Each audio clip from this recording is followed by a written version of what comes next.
मैं जानता हूँ बोलता हूँ उसमें मैं ज्यादा देर तक उसको नहीं देखता, पर जिसको मैं नहीं जानता बोलता हूँ तो जब तक मन और बुद्धि को जान नहीं लेता तब तक देखता रहता। करेक्ट है ना गुरुदेव? हाँ। और जब मैं कुछ नहीं जानता हूँ कह रहता हूँ तो मन बुद्धि बाईपास हो जाता है।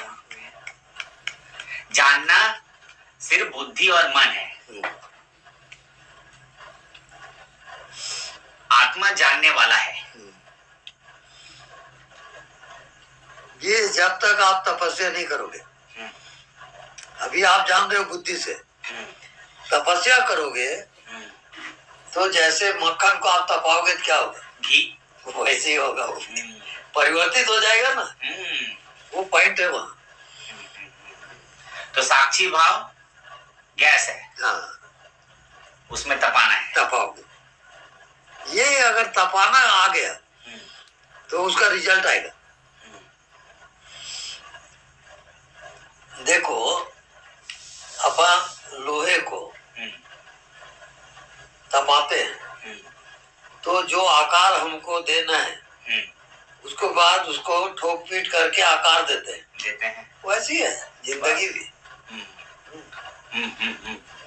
और एक बार वो आकार बन गया तो फिक्स हो गया, वो प्रॉपर्टी हो गई। ये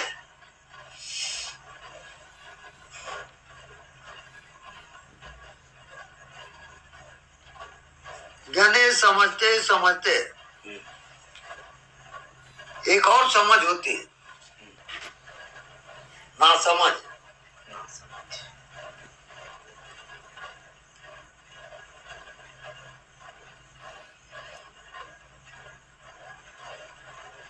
ये उसका सेमीफाइनल है, फाइनल क्लास वही है, ना समझ।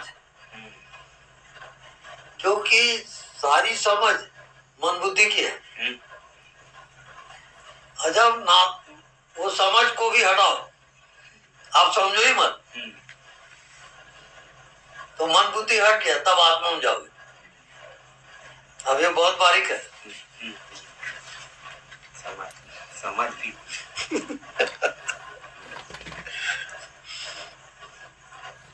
अब हमारे गुरु जी बोले ना समझी से समझ पड़े। अब बार बार अभ्यास करे, साला पढ़ लेना पड़े वो है। ना समझी से समझ पड़े, यानी बुद्धि जब ना समझ हो जाए तब समझ पैदा हो, वो आत्मा है। अभी तो बहुत कठिन है ना।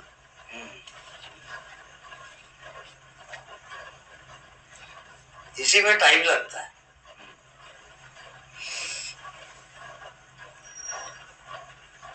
पर जो बुद्धि और मन को जानता है वो आत्मा है।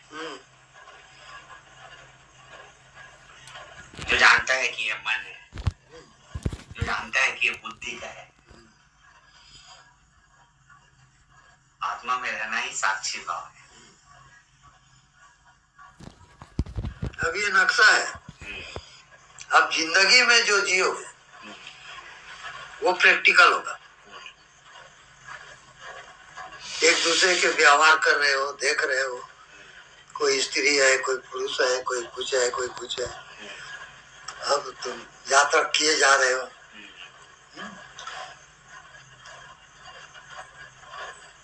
अब वो नासमझी से समझ पड़े, वहां पर मन बुद्धि स्टॉप हो जाता है, वो काम करते ही नहीं करेगा। हाँ। तब अज्ञात शक्ति से अचानक विस्फोट होता है और सब प्रकट हो जाएगा, एकदम चेतन शक्ति वो होता है। वहां तक बहुत कम लोग जाते हैं, मुश्किल है जाना। अब जैसे आपको समझ में आ गई, आप सुन लिए, तो अभी प्रैक्टिकल नहीं होगा, लेकिन कर्म करते करते अचानक वो रास्ता खुल जाएगा। हाँ, ये समझना था बोले, यानी बुद्धि के समझ के परे वो अलग रेंज है। इसी कारण बड़े बड़े जितने ज्ञानी ध्यानी वो बुद्धि में जाकर फंस जाते हैं आगे नहीं जा सकते हो। वो कारण प्रभाव नियम रहता है ना गुरुदेव बुद्धि में। बस वही है। बहुत से लोग शास्त्र याद है, सब है, नहीं जा पाते हो संभव। ये तो आप बहुत लकी हो।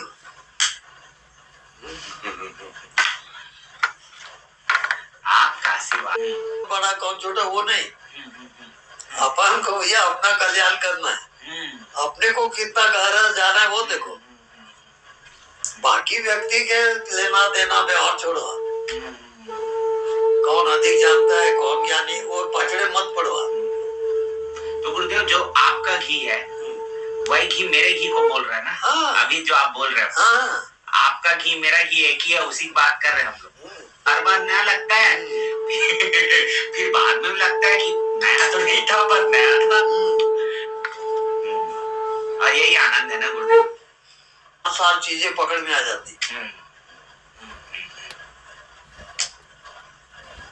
तो क्या होता है, जो गड़ा हुआ कांटा है उसको आप दूसरे कांटे से निकालते हो, ऐसे यहाँ भी चलेगा। ये ध्यान लो आप। पर वो तो गुरुदेव देखा जाए तो वो भी शुरुआत में बता ही दिए हैं। पर ये जो आज मेरा सवाल था, मैं परमात्मा हूँ, वो मतलब उससे मैं हूँ कहीं बड़ा है, कहीं ज्यादा बड़ा। वो तो उपाधि डाल दी आप बीच में। हाँ, वही गड़बड़ था। हाँ। तो वो विचलन था। बस अब वो साफ हो गया। हाँ, तो अब समझ में आया। मैं हूँ के पीछे कुछ जोड़ना नहीं। बस हाँ, वो विषय हो गया। हाँ, और फंस गए फिर आप माया में। बस। और आपका जो वो बताया गुरुदेव त्रिदेवी के बारे में, आप कामना, कीर्ति और कांची, कंचन, तो ये जो है, ये 3 देवियां हाँ हमेशा पीछा करेंगी। हमेशा पीछा करेंगी। और ये जीवन पर्यंत रहेगा गुरुदेव, है ना। और पतन कभी भी हो सकता है। तो छोटी मोटी बात नहीं है साक्षी भाव। मतलब और ऐसा भी नहीं है कि पहुंच गए तो पहुंच गए। साधन करना आसान है और प्रैक्टिकल में जीना वो कमाल है। वो प्रत्यक्ष अनुभव होगा ना, वो मेन पॉइंट है। और वो आत्मा के बस का है। हाँ, उसके बस का है, पर इसीलिए सब लोग नहीं कर पा रहे। मन बुद्धि नहीं जा सकता वो। समझ गया गुरुदेव। तो मन बुद्धि माया में बहुत बढ़िया है। हाँ गुरुदेव। चलिए गुरुदेव, आप भी भोजन करिए। बिल्कुल आखिरी रेंज पे आ गया।